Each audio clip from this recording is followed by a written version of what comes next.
Somewhere right now, someone is paying a 2% management fee to a mutual fund manager who is literally just losing to the stock market every single year.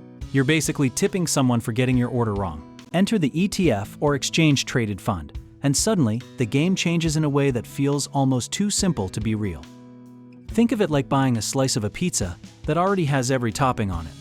Instead of ordering each ingredient one by one, an ETF is essentially a basket of investments like stocks, bonds, or even gold, all bundled together and sold as one single thing you can trade on the stock market. You buy one share of an ETF, and boom, you might own tiny pieces of hundreds of different companies at once.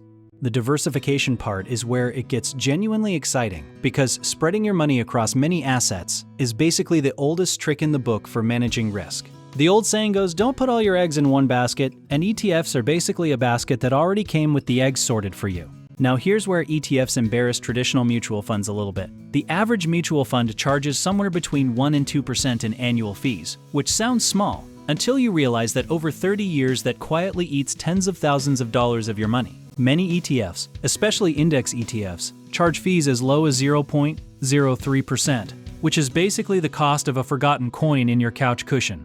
That difference in cost, compounded over decades, can be the difference between a comfortable retirement and a stressful one. One of the quirkiest things about ETFs compared to mutual funds is when you can actually buy and sell them.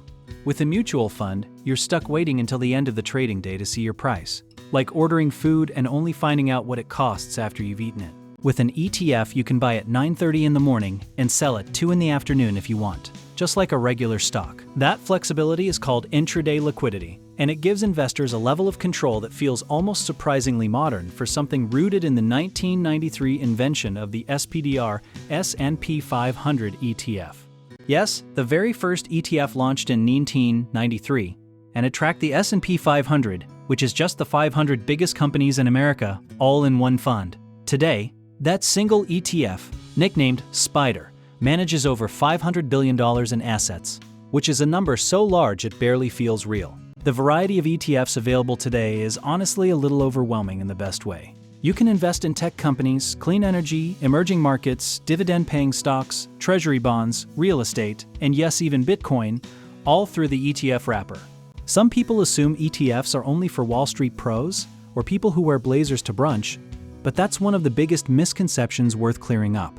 You can start investing in many ETFs with as little as the price of a single share, which for some funds can be under $50. The real superpower here is that ETFs let everyday people access the same diversified strategies that wealthy institutions have used for decades. It's like finding out the secret menu at your favorite restaurant actually applies to everyone, not just regulars. Now, ETFs aren't perfect magic, and being honest about that matters. If the entire market drops, your ETF drops with it, because you're exposed to whatever's inside that basket, which is why understanding what an ETF holds before you buy it is genuinely important. That's the one lesson worth repeating without turning it into a lecture. Know what you own. Reading the fund's holdings or the asset class. It takes maybe 5 minutes, and it's the kind of preparation that separates informed investors from people who just vibed into a trade. So whether you're just starting out or you've been watching the market for years and wondering why you're paying so much in fees, ETFs are worth understanding deeply. And if you want to keep learning about smart ways to grow your money and make sense of the financial world, go check out our links in the description.